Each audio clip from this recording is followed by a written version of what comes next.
Hi, everyone. Good morning. Thank you for joining us. Just going to give it a second to let everybody load in.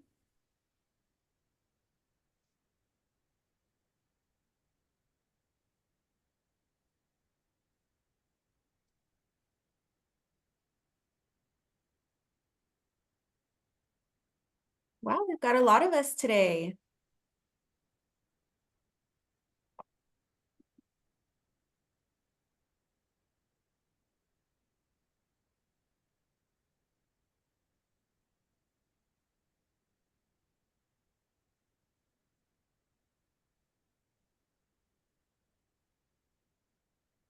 Hey, great.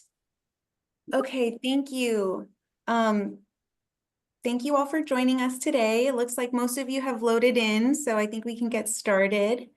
Today, we are going to be going over administering a probate, what to do when a loved one dies. We have with us Paula Clarkson, who is the founder of our firm, and Andrea G., our of counsel. So thank you both very much in advance for the wonderful presentation I know we're going to have. And then if you don't mind hitting the next slide, Paula. This is about our firm. What we do, we handle a lot of estate planning.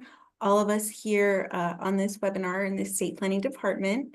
We do probate and estate administration, business succession planning, asset protection, charitable planning. We do a lot with business law, entity formation, employment law, mergers and acquisitions, and real estate. And we do that all over Southern California. And then today, this is Paula, and this is a little bit about her. She's our founding partner. She also has an LLM in taxation. And that's Andrea. She is our of counsel. She recently joined our firm, and we're really excited to have her. So without further ado, I will let Paula and Andrea take it away. Thank you, Melissa. Today we're talking about what to do when someone dies and related to the probate of their estate. So I think probate's a big mystery. So let's just specifically talk about what is probate to start out with. Probate is basically the process of transferring the assets from the decedent to the rightful beneficiaries after certain things have been done. So the first thing we do is we need to figure out, is a probate even necessary? Because hopefully in a lot of cases, it is not necessary. And then if we determine that we have assets that would be subject to the probate process, we need to figure out, is there a will or is there not? If there's a will, then we move forward with the will. If it's not, it's called intestate succession. And the statutes provide who has the authority to be the administrator or who has the authority to be also the beneficiaries. We have to file a petition with the court. We give notice of the hearing. We allow any interested parties to be heard and make a claim to be an administrator, maybe a competing petition.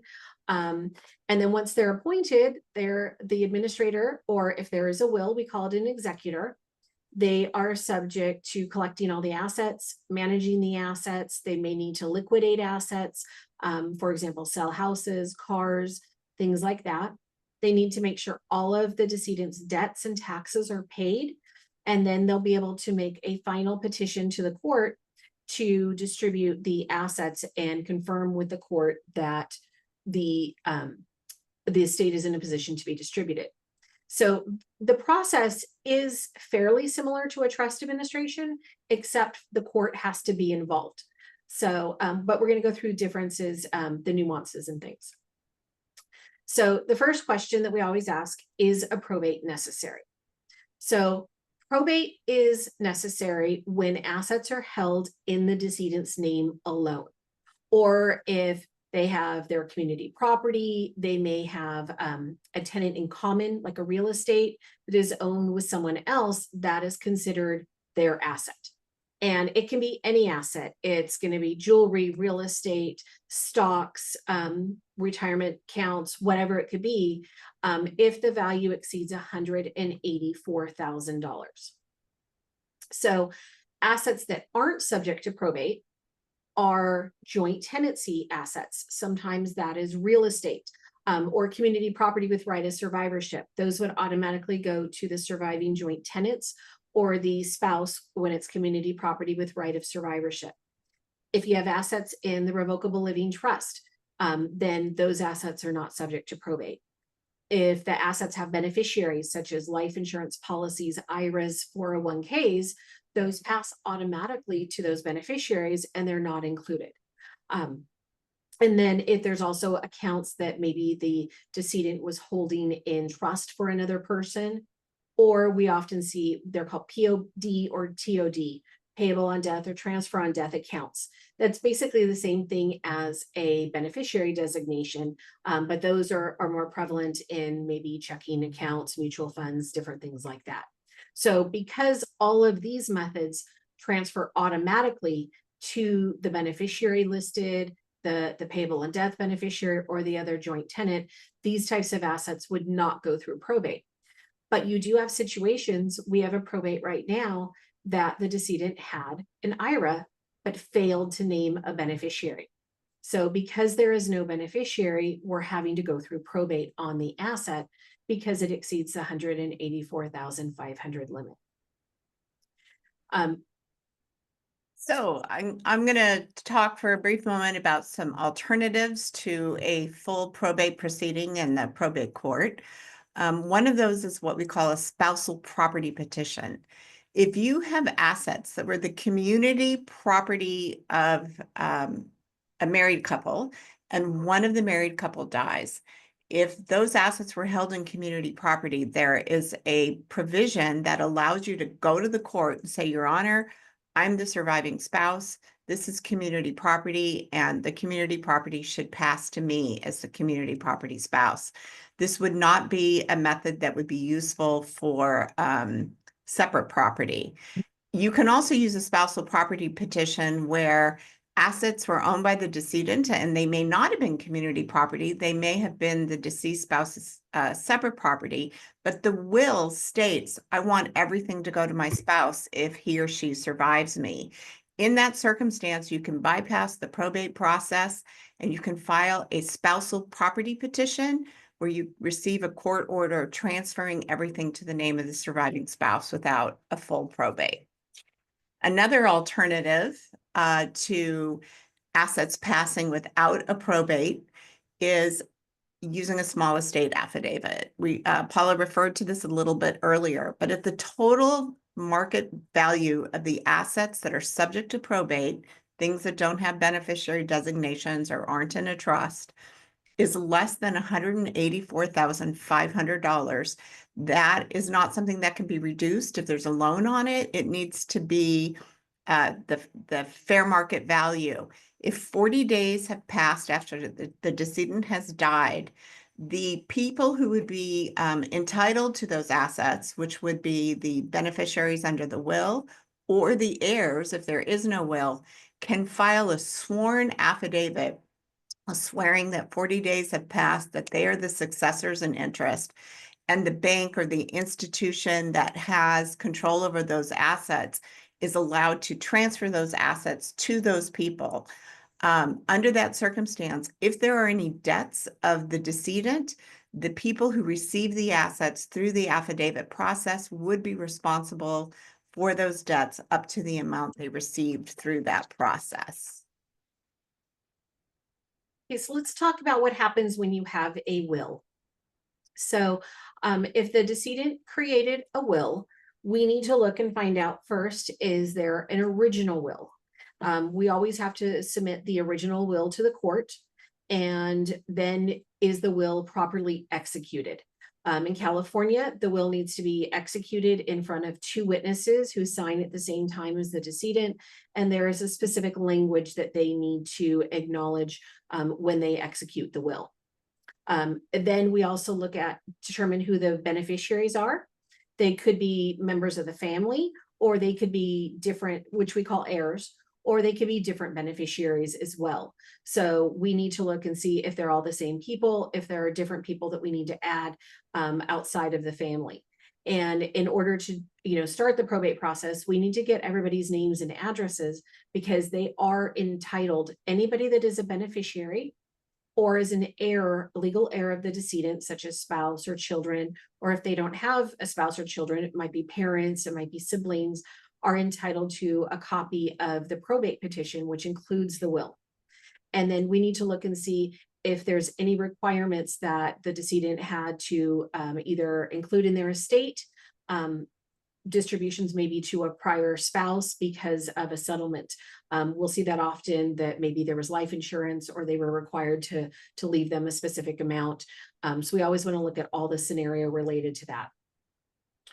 One of the other things that you're going to look at when you're going through the will is who is the executor. So this is, some of the names get a little bit confused. If we have a will, the person is called an executor and they're nominated in the will. So usually the person nominated will be the one petitioning the court. Now they don't have to serve if they don't want to. They can decline to act and then it will go down to the next named executor. If we don't have a will, then the person is called an administrator, not an executor. So there's a difference.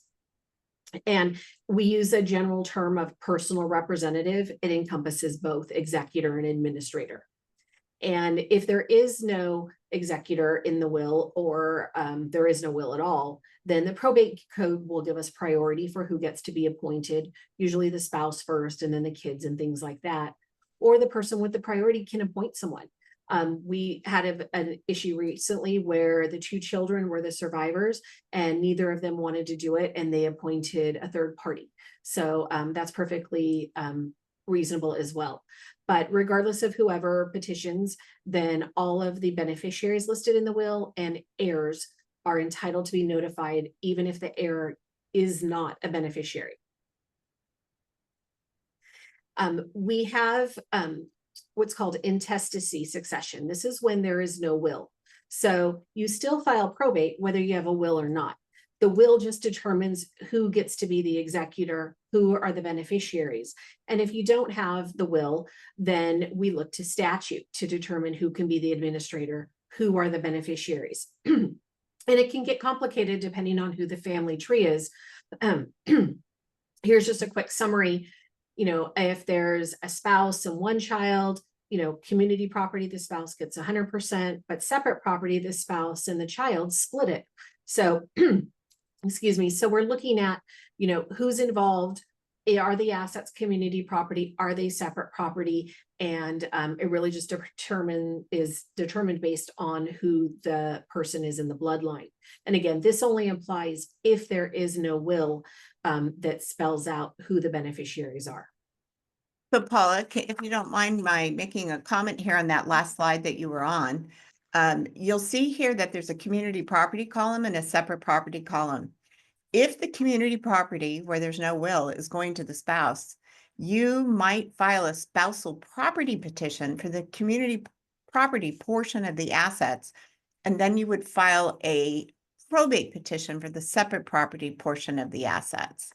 The reason that might be a benefit for the surviving spouse is the spousal property petition process will go much faster and they will be able to get possession and ownership and control of those community property assets right away, even as the regular probate is carrying on. Thank you, Andrea. Yeah, that it makes a determination because sometimes the assets are locked up in the probate process for a year to 2 years. So having access to them is really important.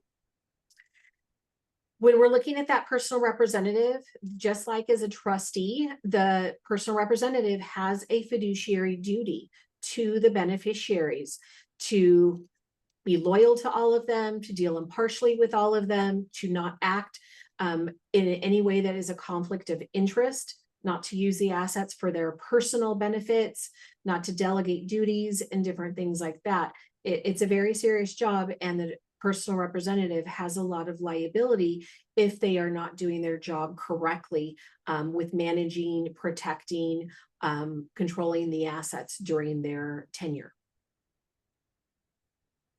Okay, next we're going to talk about the actual probate process, what happens and what that means. So if we go to the next slide, yes. So when a client comes in to see us, we get the original will and we lodge that with the court. So the court has possession of the original will. The petition for probate provides the court with initial information about what we anticipate the estate will consist of. You don't always have all the information at the time that you file the initial probate petition, so it's just estimates based on what you've been able to discern right away. You let the court know whether or not a will exists. If the will exists, you're asking the court to accept the original will and acknowledge that that is the document that is being probated. Sometimes you find a copy of a will, but you don't have the original. That would have to be addressed in the initial petition for the court to determine whether or not they will accept the copy. We can go into more detail on that later if anyone has any questions on that. We estimate what assets are going to be subject to probate, and we give the court a general idea of the value of those assets. We list all the beneficiaries that are listed in the will to make sure they receive notice. We also list any heirs. Heirs are those people who would be entitled to the assets if there was no will, so that they're aware that there's a will, but they're not included in it. The beneficiaries and the heirs might be the same people. While we file this petition with the court, it takes about 45 days before the hearing. The length for the hearing kind of depends on what county you're filing that in. While we're waiting for that hearing, we are publishing in the newspaper to let the world know that a probate has been opened. This is technically a notice to creditors so that they are aware that a probate has been opened. If the will, when a probate is open, the court wants to make sure that the executor, the personal representative, doesn't run off the money with the money and take it somewhere. So the general rule is that there is a requirement that the personal representative file a bond, which is sort of like an insurance policy, so that if they do run off with the money, the beneficiaries have somebody to file a claim against, and then it's the bonds company to get that back from the personal representative. As a general rule, bonds are very expensive, and most people, when they're creating a will waive the bond. If the person who created the will waives the bond, then a bond is not required. We talk about that with our clients when they're creating wills to make sure that they feel confident of the trustworthiness of the person that they are nominating. If there is no will, the bond is required unless it is waived by all of the heirs. If you get 100% waivers by the heirs, the bond can also be waived. When the hearing comes up in about 45 days, the court will then appoint the personal representative of the estate. And the hearing is in the, we can go to the next slide, Paula. The hearing is in the county where the decedent lived at the time of his or her death. That determines the venue. There's sometimes a little, it's where they resided. Sometimes you have a situation where mom or dad moved to a county, perhaps where their child lived, and they actually died in that county, but their residence was in a different county. And in that circumstance, we just have to evaluate it to determine which is the preferred venue for filing the probate. After the hearing is complete, the personal representative will submit to the court an order, and this document that is called letters. Letters of administration or letters testamentary are a one-page document issued by the court when the probate is opened, authorizing the personal representative to act on behalf of the court. Once the court issues these letters testamentary, at that point, the probate is officially opened. So then we start the process of, once the probate is officially opened, what do we need to do? Well, there's a lot of notices that need to be provided. These notices are to creditors, to government agencies, to taxing authorities, and to reporting agencies. So we're going to start with the notice to the creditors. The creditors are anyone who was owed money by the decedent. This is typically credit cards. It might be final illness or medical bills, an ambulance bill. It might just be money that the decedent owed to someone. The general rules are that creditors must file a claim against this estate if it has to be filed, the hard and fast rule is it must be filed within 1 year of the death. This is a very serious statute of limitations, and if a creditor does not file the claim within that time frame, they don't have an ability to collect the debt. This 1 year statute of limitations, however, can be shortened by a notice to creditors in the probate process. Once the letters have been issued, we will immediately gather up the creditor information and mail them a notice.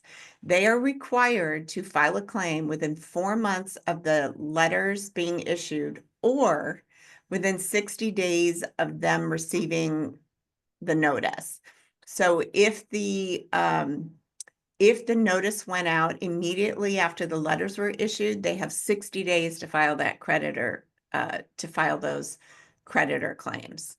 The creditor, if they fail, I've mentioned this, but it's really important. We always tell our clients, don't pay bills unless it's a mortgage or property taxes or something, a secured debt or something to keep the house operational. Any other debts they have, do not pay it. Wait for them to file a timely claim. Let's look at the claim, make sure it's a valid debt, and we pay it at that time. There could also be claims by the personal representative. For example, there may be a medical malpractice or a wrongful death that caused the death of the decedent, and the personal representative might need to make a claim against a third party. The personal representative might also have a contract that they're entitled to money from. Perhaps it was the sale of a business and they have a promissory note that they are collecting money on for the payment of that business, and it wasn't fully paid at the time that they died. So in addition to dealing with creditors who put in claims against the estate, the personal representative also needs to look at the decedent's assets and their obligations and rights and make any claims against third parties for money that they might be entitled to. I'm going to address two. I mentioned a slide or two ago that there might be notice given to government agencies. Those government agencies would be people like Medi-Cal or the Victims Compensation Board. If any of the heirs or beneficiaries have ever been incarcerated or owe money to the Victims Compensation Board, notice needs to be given to the Franchise Tax Board, but I think we're actually discussing that on a later slide. So we'll go ahead to collecting and managing assets.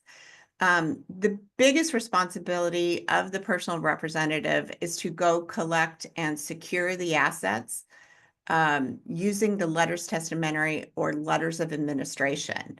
This process is taking those letters that were issued by the court and going to the banks or the financial institutions or any other institution that is holding an asset of the decedent's and taking custody of it. You are changing the title on those assets out of the decedent's name and moving it to the name of the personal representative who is in charge of the estate. In that process, the personal representative also must create and file with the court an inventory and appraisal of all the assets that have been collected. Cash assets can be appraised by the personal representative. There are forms that the court provides us with where we fill out the value of those assets by looking on the bank statements. Anything other than cash has to be appraised by a person who is called a probate referee. The probate referee is appointed by the court at the beginning of the probate, and they do an evaluation on the value of the real estate, any businesses owned by the decedent, stocks, bonds, vehicles, tangible personal property that is in the house. You submit that information to the probate referee. They make a determination of the value. They send that back to you, and then you file that with the court. During the probate, we might be liquidating assets. The most common liquidation of assets are the sale of real property or the sale of securities, stocks, and bonds. So on the next slide, Paula, it talks about how the personal representative can hire a realtor to sell the property. As a general rule, we can sell the property without court approval. This sometimes comes as a surprise to people as they believe the property needs to be sold in the probate court or it is somehow more complicated. Fortunately, we are able to hire a realtor and use a pretty standard and normal process for the sale of property that doesn't discourage people from buying property that is subject to a probate. In order to utilize this process, the beneficiaries or the heirs must receive a 15-day notice of the terms of the sale before the property close. So if the personal representative enters into an escrow, the escrow paperwork with the buyer will say this is subject to a 15-day notice to the heirs and beneficiaries. That notice is again a form that is provided by the court that is filled out that shows the amount the house is being sold for, what the realtor fees are, if there are any credits as a result of the sale, how long it's supposed to stay open, what the down payment is. If any of the heirs or beneficiaries object to this notice of proposed action, it would put a stall on the sale, and then the sale would move forward for court approval. The property in probate is always sold as is. There's often an impulse to fix the house or make lots of repairs, while small repairs that improve the value of the house quickly and will realize more for the family are appropriate. It isn't really appropriate to make significant improvements on a house that hasn't been updated. It's an as-is sale. If the property is sold more than a year since the death, the property must be reappraised for purposes of the sale. It is not infrequent when someone dies to have children who are living in the home, and it's 2 or 3 years after mom or dad has died, and then they realize they want to sell it. They contact a realtor. They find out they can't sell it without a probate being open. So when that probate is open, that probate referee is going to go back the 2 or 3 years, appraise the property as of the date of death. But before the family moves forward with the sale, we're going to have to get a second appraisal from the probate referee based on the current fair market value. And the reason for this reappraisal, or the appraisal at the time of sale, is the sale price really needs to be 90% of the value that's determined by the probate referee. And if in fact you're not getting in offers that are at least 90% of the value, then there's a number of things you might do. You can subject it to court approval. You can go back to the probate referee and tell them why you don't think the value that they've come up with is appropriate. Provide them with additional information to see if they're willing to change the value that they have determined. The other option is potentially going to all the heirs and beneficiaries and explaining why the prices come in low, and getting the consent of all the beneficiaries to a price that's below the 90%. Honestly, I have not seen prices below the 90% since the 2008 crash. At this point in time, that's just not something we see very often. The notice that goes out to the beneficiaries when you're selling a house that I've referred to is called a notice of proposed action. The personal representative, okay, I'm seeing my typo on the word representative on this slide. My apologies. I do know how to spell, but they have to give notice to the beneficiaries of certain actions. That includes the sale of real property. That is honestly the most common reason why we give a notice of proposed action.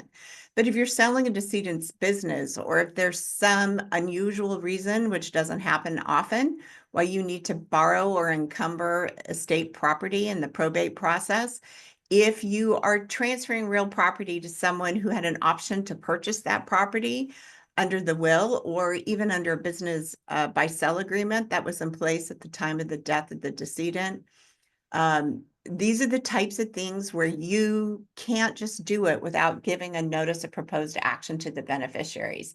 These transactions are considered serious enough that the court requires us to give a 15-day notice to the heirs or beneficiaries so they're aware of the types of transactions that we're doing in the probate. And the beneficiaries can object. And They can. they'll submit the form and say that they're objecting to it. And then you need to figure out why they're objecting and see if you can overcome that as well. Absolutely. So next, we're going to talk more about paying the debts and the taxes. So you're marshaling the assets, you're figuring out what is there, filing your inventory and appraisal, and then you need to pay all of the debts. So it's really important, as Andrea said, we're going to have to get an accountant. We're going to have to file the decedent's final income tax return. So that will be, for example, if someone died on July 1st, it would be January 1st to July 1st of that year. And then starting July 2nd through December 31st would be the estate's income tax return. And this is not to be confused with an estate tax return, the one where we may owe taxes just based on the size of the estate to the federal government. But that, income taxes is one. The estate taxes could be a tax that is due if the estate exceeds the threshold. Again, currently that threshold is $13,610,000. As Andrea mentioned, one of the notices we give is to the Franchise Tax Board to make sure that there are no California state income taxes due that are necessary. If the administration, which usually happens, goes past a calendar tax year, then the administrator is going to, personal representative will have to file income taxes for the estate as well. So there's the decedent's one. Then every year until the estate is closed, there is going to be a income tax return for the estate. And then there's also, we have taxes related to property. As we mentioned in the trust administration and in prior webinars, that when someone passes away and property in California transfers to another beneficiary, in most cases, the property tax will be reassessed. So there's documentation that we file to take the decedent's name off of the property, put the personal representative on his title so that they may sell it or in the future distribute it to a beneficiary, and there's a clear chain of title. When we do that, we also notify the assessor's office that there has been a death of a real property owner, and that starts the triggering of the reassessment. There are some limitations if the property is the decedent's personal residence, and that personal residence is being distributed to a child or spouse. The spouse, there's no change in property taxes, but if it's going to a child and the child decides to make it their personal residence within a year, then there is some exclusion from the full reassessment, but we need to determine that. And as I mentioned, there's possibly an estate tax return that might be required. The estate tax brackets for estates are similar to trusts. So we have the basic personal rates on the left, and on the right are for the estates. So annually, when there is income, if there's income over $15,200, the estate is making it paying taxes at the highest level.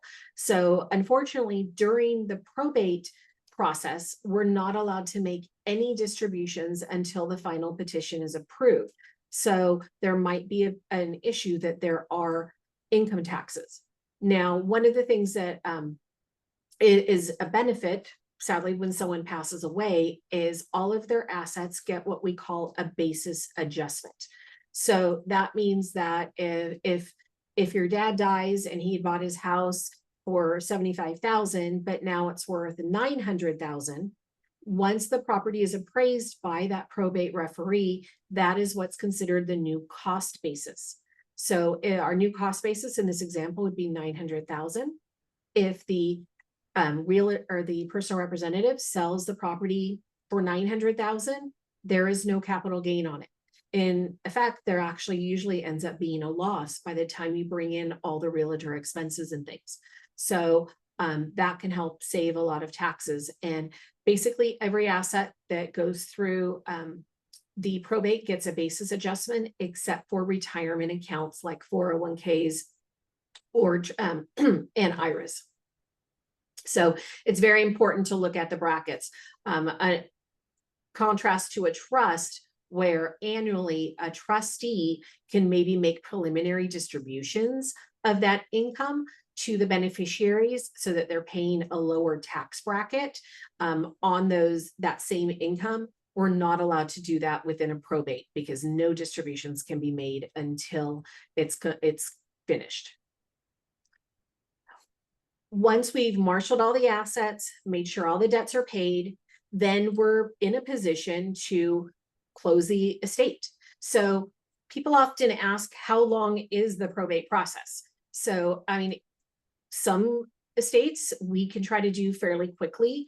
We're looking at usually at least 60 to 75 days for the initial petition, getting appointed, getting the letters and everything. And then you have at the minimum that 4-month creditor period. But for example, on the matter that I mentioned earlier, where the decedent failed to name a beneficiary on his IRA, that being the only asset, it's very easy that once we gave notice to that creditor and we're waiting out that 4-month creditor period, we're doing the income, the inventory and appraisal. We're making sure that all the debts are paid so that once that 4-month period is over, we're able to file the final petition and do the accounting. In some situations, there could be businesses, there could be multiple properties, an estate tax return due, and those are what really drags out the administration period. So after the 4-month period, then the estate could be closed. And there's a final petition that is filed with the court, and a copy is given to all of the beneficiaries and heirs so they know exactly what the petitioner or the personal representative did. So it details, all the notices that they gave, all the creditors, what creditors were paid without making a claim, what claims were made by creditors and what were potentially rejected, or what were paid, if there's been any sales, whether those were with court approval or not. And then an accounting is attached as well, detailing the assets from the decedent's date of death, what came in, what went out, and what is in a position to be distributed to the beneficiaries.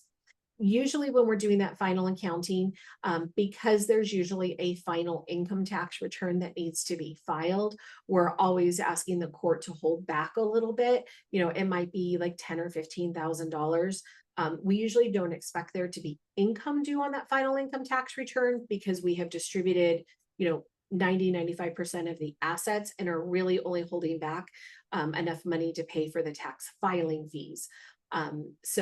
And then in that case, then once those filing fees are paid, then the personal representative can distribute the remaining assets prorated, appropriately to the remaining beneficiaries. And then we have one of the things that people talk about a lot is the statutory fees in a probate. So both the personal representative and the attorney are not allowed to get paid on the probate until the end. So if it's a short probate, if it's 2-year probate, neither one gets paid for doing their job until the end. And the fees for the personal representative and the attorney are exactly the same thing. And it's based on the gross value of the estate. So this slide shows you the different brackets for it. So if someone has $1 million asset, $1 million worth of assets going through probate, the executor, personal representative, and the attorney each get $23,000. And that is the base statutory fee. Now there can be extraordinary fees requested, and that has to do with things if there is potentially litigation, if the attorneys have to assist with the sale of the property, sale of businesses, if there's, if we have to go into ex parte. Sometimes there are reasons that the personal representative cannot wait 45 days to have the normal hearing. We had one recently where the decedent had already been gone for a couple months and he owned a commercial property. So the bills weren't being paid. The mortgage was potentially going into foreclosure. We needed to make sure that the property was being upkept for the tenants so that there weren't any liabilities. So in that case, we did have to go in on an emergency basis and get temporary letters so that they could take care of those things while we were waiting for that 45-day period. And that's something that is outside of the scope of these statutory fees. And the administrator as well as the attorney can submit those to the court It's usually based on hourly basis of the time that you've spent, and those are 100% subject to the court approval. And sometimes they'll reduce them, sometimes they'll approve them the way they are.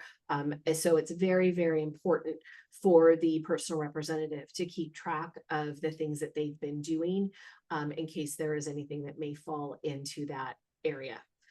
Now, you can also, the personal representative can waive their fees. We'll often have that where we have close families, that they'll just say, I'm going to waive my fee. Because if the personal representative takes their fee, it is considered income and they need to report it on their personal income tax return. It would be a deduction for the estate, but it would be subject to income tax for them. So especially if someone might be the sole beneficiary, they would prefer to take their inheritance income tax free as opposed to subjecting some of it to income taxes. So yeah, Paula, while we're here on this slide, I wanted to also address something that I have seen a lot in my practice. There's rumors out there that if you go to probate, the government is going to take half your money. And so I wanted to talk about which part of this is myth and which part of this, why is probate really expensive? And it's often not for the reasons people think. Paula alluded earlier to a potential estate tax.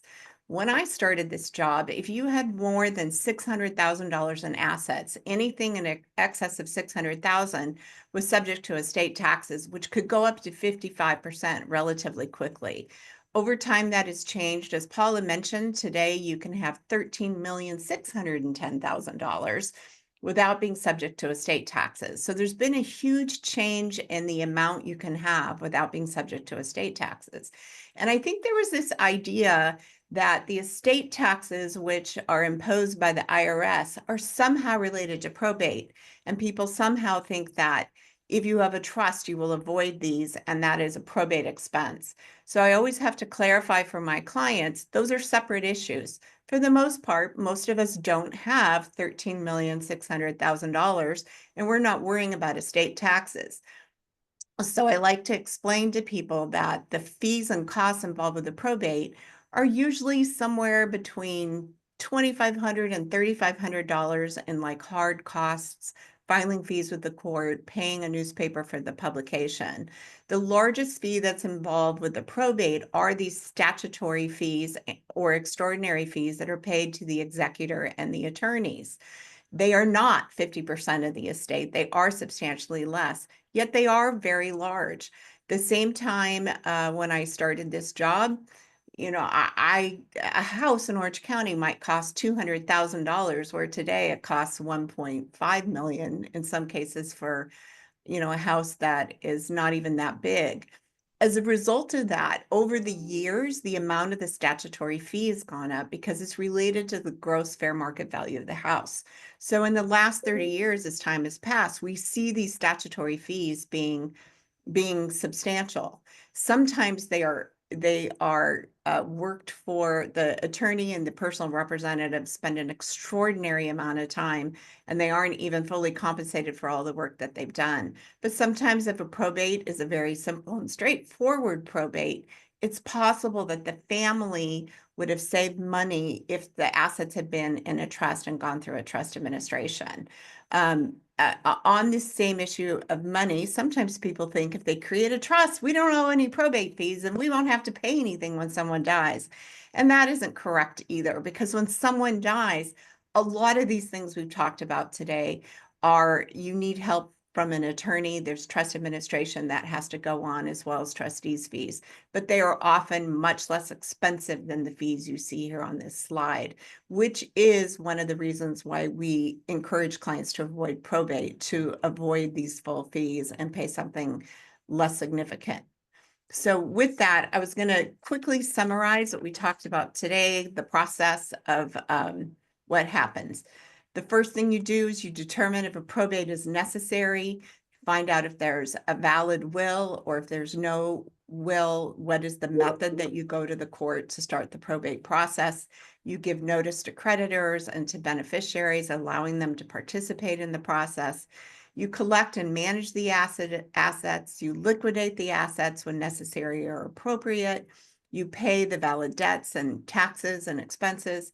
And at the end of that process, you distribute the remaining estate property. We cannot help as estate planners at the end of this to explain, while we are here to help you through this process and we do it frequently and know how to do it efficiently, we would like to each of you to avoid probate if at all possible. It will save the time and expense of a probate if you are designating beneficiaries on your retirement and you're placing assets into your trust during your lifetime. The way I like to explain the difference between a probate and a trust to my clients is I tell them, just imagine that you are going on a trip from Orange County down to San Diego, and you are trying to decide whether to take a train or go in the car. Now, this story I'm about to tell is much easier if we go back 30 years in time when the traffic to San Diego wasn't horrible. So let's say you're going through non-busy traffic times. If you get on the train, that train ticket is probably more expensive than the gas. But once you board that train, we know you're getting to San Diego and there'll be no delays. The engineer, which is like the court, is in charge of that train. They get to the various stops. They open the doors, allowing you to let money off the train or instructing you on what you do at each stop. You are on the train tracks and you are not going to be diverted from that process of getting there. It will probably take a little longer on the train to get there than driving, but you're going to get there and you will arrive on time, probably with not very much trouble. A trustee, on the other hand, just imagine that you are handing them the map saying, go to San Diego and deliver these things from me. The trustee is not under court supervision. They are driving the car down to San Diego. There's nothing to stop that trustee from stopping at the wild animal park or going to see the flower fields in Carlsbad. And what ends up happening sometimes with the trust, it can be less expensive because the gas shouldn't cost that much. If they go straight to San Diego and do not divert themselves along the way, they're going to get there faster.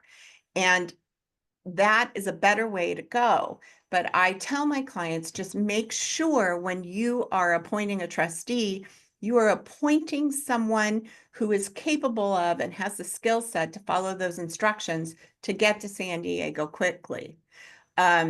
Otherwise, sometimes it might be a better tool to send something through probate if you don't have someone you trust. 95% of the time, our clients will have someone they know are capable of doing this. One advantage of probate potentially is I will often get a phone call using this analogy of a trustee who's sitting in La Jolla. They're only 5 miles from downtown San Diego, and they get a letter from one of their siblings through an attorney complaining about the way they manage the trust administration. And oftentimes they never saw an attorney because they wanted to save those attorney's fees and they were just doing what mom told them to do. They come into the office and say, we had a meeting before mom died and these are the minutes from the meeting. And this is what mom told me to do. And my siblings were there and they know this is what mom wanted. How dare they send me a letter from an attorney? And I will look at that trustee and say, give me a copy of the trust, because they mom's instructions to them are the sacred instructions. And then I have to point them back to the document. And if mom's instructions are different from what was on that trust document, they might find themselves to be in trouble. Because a probate personal representative is on the railroad tracks, they're not as likely to fall off the tracks and make mistakes. So this is a cautionary tale for trustees to make sure, even though you're not under court supervision, that you've hired an attorney to help you through that process so you know what the rules of the road are, so that you are getting all the way to San Diego on time and not finding out through your lack of understanding that when you hit La Jolla, one of your siblings just doesn't like the route you take. And oftentimes in that case, they're like, well, there's a no contest clause in this trust. If they complain about what I've done, then they're out of the trust. And it's like, no, they're not complaining about what the trust says. They're just complaining that they don't believe you followed the instructions. So this cautionary tale is we do want to avoid probate because it is less expensive and we can get to San Diego quicker to get assets distributed, but it's still always a good idea to be using the guidance of your CPA, your financial advisor, your trust administration attorney to make sure, even if you're not under court supervision, that you are properly administering the trust and getting to the end game quickly, which is, I believe, the topic of the seminar that was last week. And if you did not see that seminar, you might go back on our website and watch it. Yeah, and one last important part about probate is because the courts are involved, it is public record. So you hear about celebrities dying and things, anybody can go down to the court and there are computers right outside the clerk's window and you can type in their information and pull up the documents that are filed. You can pull up a copy of the will. That's why it's always on TMZ. You can pull up the inventory and appraisal. You can pull up the final petition to see what they've done, who gets what assets, and so forth. So if maintaining your privacy is of utmost importance, having your assets with a trust or having direct beneficiaries is very important for you to take care of. Also, the last thing is naming the right people. We have a probate right now that we have a woman that passed away. She was in her 90s. She was never married, never had any children. So the normal beneficiaries would have been her parents. They, of course, were both deceased. Then we looked to her brother who was deceased and he had no children. We have over 50 beneficiaries because we had to go up through mom's siblings and dad's siblings and go down their line. There are second and third cousins that are receiving shares of her estate. Now, I'm not sure if she would have liked that since she didn't meet most of these people. So either having a will and designating who your beneficiaries are, but having your assets go through probate, or designating in a trust who your beneficiaries are and keeping some privacy. It's very important, take control over your estate, or else the state of California will direct where the assets go.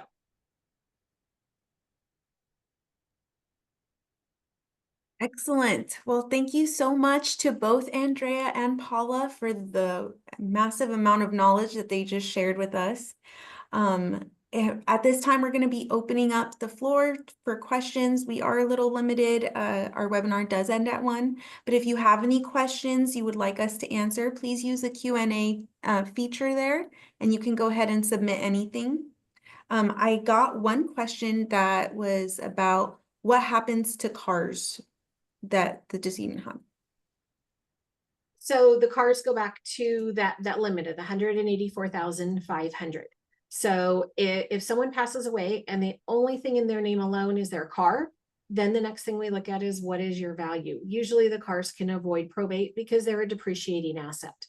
But if you have, a piece of real estate, cash accounts and things going through probate, and there are cars, they're going to be added to the probate list and incorporated there.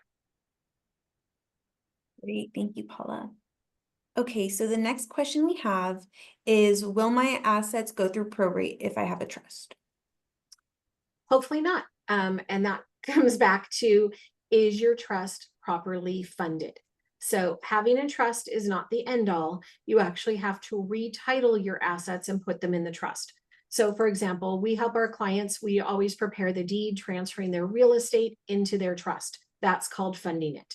And then we instruct them on, how to take their what's called a certificate of trust to the bank and retitle their checking, savings, mutual funds, investment accounts, and so forth in the name of the trust. Now, we have administrations like the one I mentioned before, is we had all these assets going through the trust, everything was great, and he just didn't name a beneficiary on his retirement plan. So unfortunately, that asset had to go there. We often see it when people maybe buy a second or third home, a vacation property, or they've changed their property and they didn't think about it when they bought their new home. And then they, when the second spouse passes away, that asset may just be in their name alone and go through probate. So if you have a trust, it's really important to make sure your assets are funded to the trust and that you're looking at it on a regular basis to make sure that any newly acquired assets. But it is not unusual to have people not fully fund their trust and thus some assets may be subject to probate. Yeah, I would add to that, when people come in to see us to review their trust every few years, this issue of whether the trust is funded is usually the biggest problem when they come to see us. A lot of times they don't have significant changes to who their beneficiaries are, and there haven't been significant changes to the law, but it is very common for them to come in and they have changed banks or they refinanced their house and took it out of the trust. And that becomes the biggest issue at a trust review. So this is a huge issue. That was a really great question. Thank you. So the next question we have is, what is the length of a normal probate? So as I mentioned, I mean, the shortest probate I've done is probably 6 to 7 months. Oftentimes they may be 2 years, a year and a half to 2 years. And part of it depends, as Andrea said, is, usually we can get an initial hearing on the probate within 45 days. But the hearing to close out the probate sometimes can be set out 3 months. So, but then again, well, I guess, yeah, we just filed a petition for probate the other day and our hearing was set for December 5th. So, that's the initial hearing. So about 6 weeks. But it is not unheard of for us to file petitions to close the probate and have the hearing date set out 3 to 4 months in the future. So, it goes as quick as the assets can be marshaled and the bills paid. So I would say normally at least a year. The court has requirements that if, I think it's 14 months, usually a year and a half, 14 months, if the estate is not in a position to be closed and the final petition hasn't been filed, a status needs to be filed. And there's occasions where we have to do that. Maybe because the personal representative had filed a wrongful death action and they have other litigation that needs to be settled before we can close the probate. Or we're just in a position where there's a lot of assets and it's taking a little bit longer than expected. It's a big job. So before anybody decides to become, take on that position as the personal representative, they really need to think about how much time will be involved and taken away from their own life and so forth. Yeah, and COVID has also has impacted the timeline for probates. It was not unusual 15, 20 years ago to walk into a final court hearing with a copy of your order. The judge would approve it and sign the order right on the spot. Nowadays, after the hearing, you submit the order after the hearing, and it could take them up to 30 days for the judge to sign that and process it. And different counties are on different timeframes. My experience that we get a really quick date for the initial hearing in Orange County, but up in Los Angeles, the initial hearing dates are out much further. But in Orange County, you have a longer time frame on the final report than you do up in LA. So it really varies from county to county how long it takes. Another important thing to know is that the court has any questions about the report that you filed, which is not unusual, and you don't have the ability to address that question before the hearing, and they will kick out the hearing a month or two. You can't fix it, even if it's an easy fix, in a week and come back the following week. They will push you out a month or two for the following hearing. So you don't control the calendar or the schedule. That's the court. Thank you both so much. So it looks like we only have a minute left. I just want to remind everyone to please register for our next webinar. We have how does the election affect your estate plan? That'll be on Wednesday, November 20th at noon, same time. You can go ahead and scan the QR code on the slide there, or you can visit our website and we will have more events going up on there as well. Thank you so much, everyone, for joining us. Have a wonderful rest of your day.